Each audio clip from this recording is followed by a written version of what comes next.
ಚಿತ್ರದುರ್ಗ ಕ್ಷೇತ್ರದ ಶಾಸಕರು, ಚಳ್ಳಕೆರೆಯ ನಗರದ ಸುಪುತ್ರರು, ಆತ್ಮೀಯರು, ಯುವ ನಾಯಕರು ಆದಂತಹ ಸನ್ಮಾನ್ಯ ಶ್ರೀ ವೀರೇಂದ್ರ ಪಪ್ಪಿಯವರೇ, ನಾನು ಯಾವತ್ತೂ ಕೂಡ ಚಿರಋಣಿ. ನನ್ನ ರಾಜಕೀಯ ಜೀವನದ ಕೊನೆ ಹಂತದವರೆಗೂ ಚಳ್ಳಕೆರೆ ಕ್ಷೇತ್ರವನ್ನು ಯಾವತ್ತೂ ಕೂಡ ನಾನು ಮರೆಯೋದಿಲ್ಲ, ನಿಮ್ಮ ಋಣಿಯಾಗಿರ್ತೀನಿ ಅಂತ ಸಂದರ್ಭ ಹೇಳ್ತಾ, ಈ ಸಂದರ್ಭದಲ್ಲಿ ನಾನು ಸಚಿವಾಲಯಕ್ಕೆ ಕಾರ್ಯಕರ್ತರಾದಂತ ನಮ್ಮ ಎಐಸಿಸಿಯ ಮುಖಂಡರಾದಂತ ಅರ್ಗೆ ಸಾಹೇಬರು, ನಮ್ಮ ಅಧಿನಾಯಕಿ ಶ್ರೀಮತಿ ಸೋನಿಯಾ ಗಾಂಧಿ ಮೇಡಮ್ನವರು, ನಮ್ಮ ಭರವಸೆಯ ಮುಂದಿನ ಈ ದೇಶದ ಪ್ರಧಾನಮಂತ್ರಿ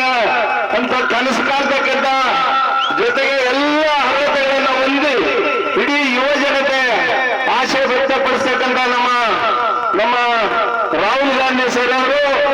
ಜೊತೆಗೆ ನಮ್ಮ ಪ್ರಧಾನ ಕಾರ್ಯದರ್ಶಿಗಳು, ನಮ್ಮ ರಾಜ್ಯದ ಉಸ್ತುವಾರಿ ಪ್ರಧಾನ ಕಾರ್ಯದರ್ಶಿಗಳಾದಂತ ವೇಣುಗೋಪಾಲ್ ಅವರು, ಮಾನ್ಯ ಶ್ರೀ ಸುರ್ಜೇವಾಲ ಅವರು, ನಮ್ಮ ಈಗಿನ ಮುಖ್ಯಮಂತ್ರಿ ಸನ್ಮಾನ್ಯ ಡಿ.ಕೆ. ಶಿವಕುಮಾರ್ ಸರ್ ಅವರು, ಇಂದಿನ ಮುಖ್ಯಮಂತ್ರಿ, ಮಾಜಿ ಮುಖ್ಯಮಂತ್ರಿ, ನಾನು ಮೂರು ಬಾರಿ ಗೆಲ್ಲಲಿಕ್ಕೆ, ಅಭಿವೃದ್ಧಿ ಕೆಲಸ ಮಾಡಲಿಕ್ಕೆ ಸಹಕರಿಸಿ ನನ್ನನ್ನು ಬೆನ್ನು ತಟ್ಟಿದಂತ ಸನ್ಮಾನ್ಯ ಸಿದ್ದರಾಮಯ್ಯ ಸಾಹೇಬರು,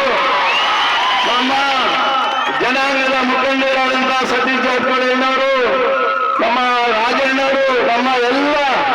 ಈ ಒಂದು ಜಿಲ್ಲೆಯ ಶಾಸಕರು, ನಮ್ಮ ಎಲ್ಲಾ ಜಾತಿ